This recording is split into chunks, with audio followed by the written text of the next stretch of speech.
Looks like me and Mr. Mystery will now have to investigate who the true founder of Singapore. Wait, wasn't the founder Sir Stamford Raffles? But who was Sir Stamford Raffles? I am Sir Stamford Raffles. Singapore loves me because I am solely responsible for her growth and success. Wait a minute. That's not true. You didn't found Singapore all by yourself. You founded Singapore in 1819, true, but then you left the very next day. And who had to do all the dirty work for you? William Farquhar, the first resident of Singapore. This, Stamford Raffles, not telling the whole truth. I do have a clear picture of Sir Stamford Raffles now, but I just wonder, why do we even need to investigate about his disappearance at all? Look, you want to find the guy, don't you? Then you need to start investigating. You need to do history. Oh, I'm so excited. That's what historians do. We are detectives. We investigate and find out what has happened in the past. Something happened, we were not there, we don't know what happened, so we need to look for clues. Right? So you have clues here. Now be careful, Mr. Mystery. Sometimes the clues are not what they seem. You've got to look a little bit closer. And sometimes the evidence may not tell you the full story. It may not even be the truth.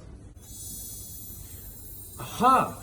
So, that means that we are really investigating who the true founder of Singapore is. Well, the question remains, who was the true founder of modern Singapore?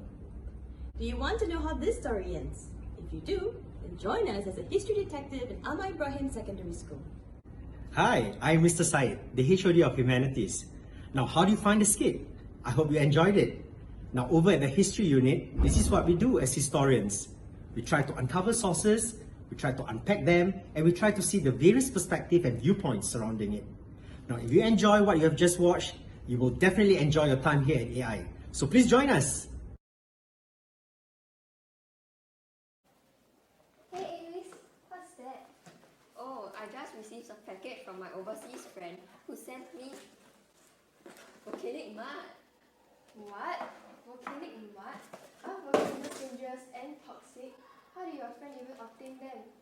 Don't worry, it's safe. In geography lesson, we learned that while volcanic eruptions bring risks, they also offer plenty of opportunities for the locals, such as fertile soil for agriculture, precious minerals, job opportunities in the tourism sectors.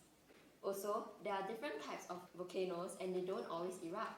What's even more amazing is how resilient different communities are as they adapt to living near volcanoes. Ah, interesting. I've always thought that volcanoes are dangerous. Tell me more about what you learned in geography, please. Hey guys, what are you talking about? Oh, I was just sharing with Shao what we learned in geography. Want to join us? Oh yes, want some chocolates? Thank you. These triangle-shaped chocolates are inspired by the Swiss Alps mountains. No wonder they have mountains on their packaging. Besides learning about the places around the world, we also got to play around with different spatial data to learn more about our local neighborhoods. We used technology to visualize the development of HDB flats in Yishun. After exploring the land use data of Chompang, I found it to be bigger than I imagined and even made me want to explore this historically rich neighborhood.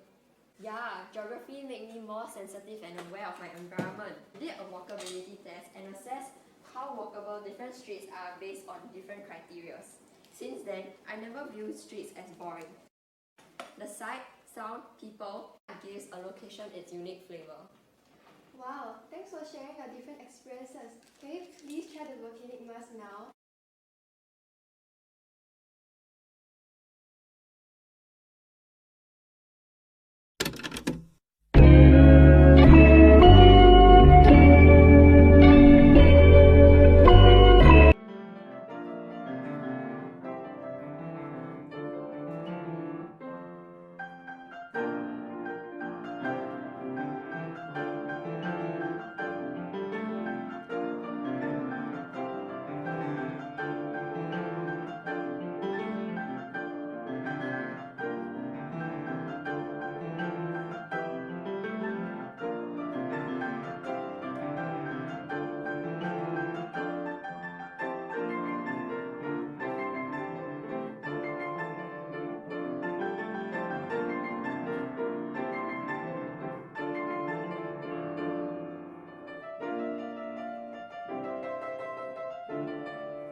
So, what is D&T? It is about making ideas come to life. D&T is the subject that only offer in secondary school. It aims to equip students with the design thinking mindset. Students go through a lot of sketching to generate ideas before they make their mock-up and prototype. At lower secondary level, students are very much guided in the design process. They get to learn to use the tools and machines in the workshop to realize their design. These skills are unique in D&T, which you will not learn at other subjects. If you are the hands-on types and prefer to work with your hands, you will enjoy the making process. Okay, hi Zara. Hi. I would like to ask you some of the questions. First of all, why did you choose to take D&T? I enjoy all my D&T lessons as I really like to draw and sketch. I love to look at products that are well designed in terms of their appearance and function. I have the tendency to look at architectural buildings, basically things around us that are designed well. D&T allows me to look at things from a designer's point of view, and it laid the foundation for courses such as architectural, product design, and visual communication. Alright, talk about some of the experiences that you have in the subject. My first encounter with the drilling was when I was in secondary 1. Initially, I was afraid to operate the machine, but with the teacher's encouragement and guidance, I overcome my fear and did it. There are other tools and machines that I learned during the lessons, such as the buffing machines and the scroll saw machines. All these skills are unique in this subject that you do not get to pick it up easily in your daily life. They are useful to help me make my ideas come alive. With this skill, I am able to make my prototype and test it out. Hi, Miss Woon from Ahmad Ibrahim Secondary. We're going to do some sculpture today, just using paper and scissors. So get these materials ready and we'll start. Now, before we begin, please ensure that you're using the scissors carefully. Watch out and don't cut yourself. Now, first cut the sheet of paper into 4 pieces. It doesn't have to be particularly straight. The lines can be a little bit crooked or they can be curved. It's fine.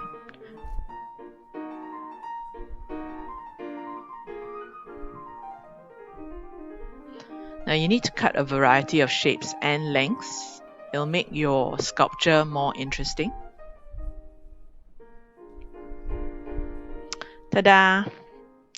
Okay, then make small cuts at the sides of the paper so that you can join up the pieces. These little cuts act like slots so that you can slide the pieces against each other and then the paper will be able to stand up.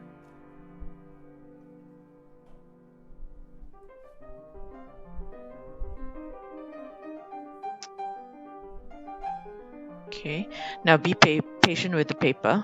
You might have to get it to wiggle a bit to get in.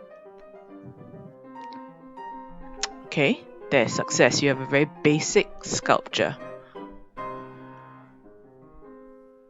Now repeat the process with the other pieces and you can keep joining all the pieces up. You can get very complex forms this way.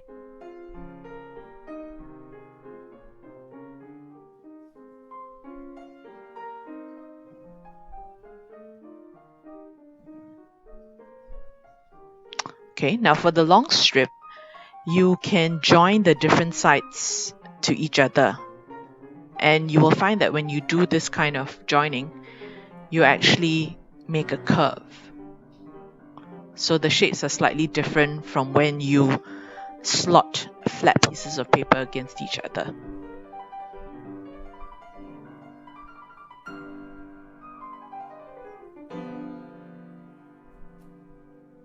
Okay, so do try your own 2-minute sculpture. Bye!